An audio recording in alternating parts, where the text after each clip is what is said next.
اگر خدا کہے کہ آنے والا وقت ابھی جیسا نہیں ہے تو ہمیں پھر بھی زندہ رہنا ہوگا۔ اس سے یہ مراد نہیں کہ خدا ہماری حفاظت نہیں کرے گا، بلکہ اس سے مراد یہ ہے کہ ہم زمین پر مستقل نہیں، ہم مسافر ہیں اور ہماری منزل آسمان ہے۔ میری زندگی میں سب سے اہم شخصیت خدا ہے۔ جب آپ اس مکاشفہ سے واقف ہوتے ہیں کہ یسوع ماضی، حال اور مستقبل ہے، تو وہ ہمارا سب کچھ بن جاتا ہے، کیونکہ خاندان بھی خدا ہی نے ہمیں دیا ہے، زندگی بھی خدا ہی کی دین ہے، اور خدا ہی ہماری زندگی کی پہلی ترجیح ہے، اور بعد میں خاندان۔ آپ کو انڈرسٹینڈ کرنا ہوگا کہ آپ زندہ ہیں تو آپ پین محسوس کر سکتے ہیں، اور درد ہی احساس دلاتا ہے کہ آپ زندہ ہیں۔ اور میں نے محسوس کیا کہ دکھ ہی وہ قیمت ہے جو آپ محبت میں چکاتے ہیں۔ اگر آپ کو زندگی میں کسی سے پیار ہوا تو تکلیف اس کی قیمت ہے۔ میں بھی درد سے گزرا، لیکن اپنے بھائی کرسٹن کی درد سے زیادہ بڑی درد سے نہیں۔ ہم نے ایک ساتھ ٹریول کیا، ہم نے ایک ساتھ پرفارم کیا، حتیٰ کہ اس کی زندگی کے آخری لمحوں میں میں اس کے پاس کھڑا تھا۔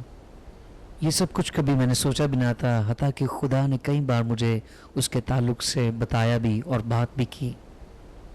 بعض دفعہ نبوتی تھوڑا بڑا دلچسپ ہوتا ہے، آپ کو معلوم بھی ہے کہ وہ آسمان کی بادشاہت میں ہے، لیکن پھر بھی درد پھر بھی وہاں ہی ہے۔ اگر خاندان کی جدائی میں آپ کے آنسو بھی نکلے تو اٹس اوکے، خدا کو اس سے کوئی پرابلم نہیں۔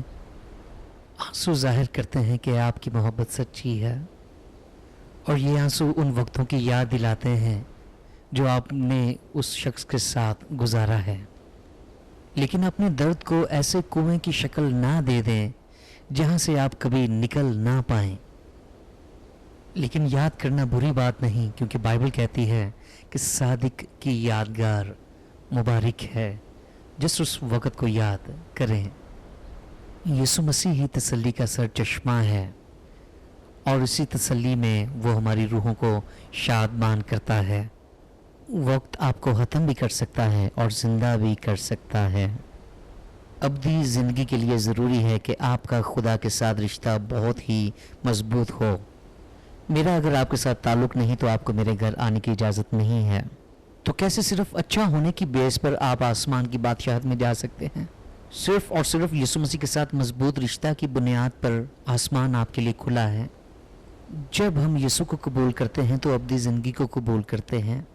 زمین پر بھی ہمارا انحصار یسوع مسیح پر ہے، اور آسمان پر بھی ہمارا انحصار صرف اور صرف یسوع مسیح پر ہے۔ فیملی کے ساتھ بتائے ہوئے لمحے دوبارہ پھر کبھی نہیں آئیں گے، اس کو انجوائے کیجئے۔ ایک دن آپ کا یہ وقت، آپ کے یہ لمحات آپ کا ماضی بن جائیں گے۔ اس کے ساتھ ساتھ جو خدا نے اپنا کام مجھے دیا اس کو پورا کرنا بھی میری ہی ذمہ داری ہے، اور جو خدمت کا کام ہمیں دیا گیا ہے ہم نے اس کو کرنا ہے، تاکہ جب یسوع مسیح ہمیں لینے کے لیے آئے تو ہمارے سر ہمیشہ فخر سے بلند رہیں۔ ایسی خدمت کریں کہ آسمان پر فرشتے آپ کا ذکر کریں کہ یہ شخص زمین پر خدا کا نور ہے۔ کچھ ایسے خادمین بھی ہیں جن کی خدمت کو دیکھ کر میرے اندر جستجو پیدا ہوتی ہے کہ میں ان سے راز پوچھوں، سوال کروں خدمت کے تعلق سے۔ یہی ایک زندگی ہے، اس کو انجوائے کیجئے۔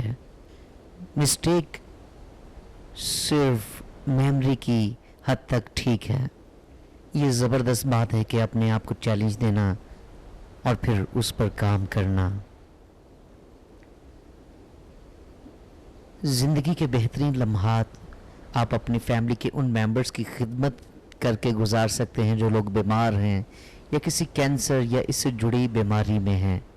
مجھے یاد ہے کہ میرا بھائی کرسٹن جس کو برین ٹیومر تھا، اس کا ٹیومر تو سکسیسفلی ریموو کر دیا گیا، لیکن اس کی حالت اس قدر خراب ہو گئی تھی کہ وہ سروائیو نہ کر سکا۔ مشکل ہے کسی مریض کی خدمت کرنا، لیکن یہی تو ہمارا یسوع سکھاتا ہے۔ کبھی بھی اپنوں کی خدمت کرنے سے نہ بھاگیں۔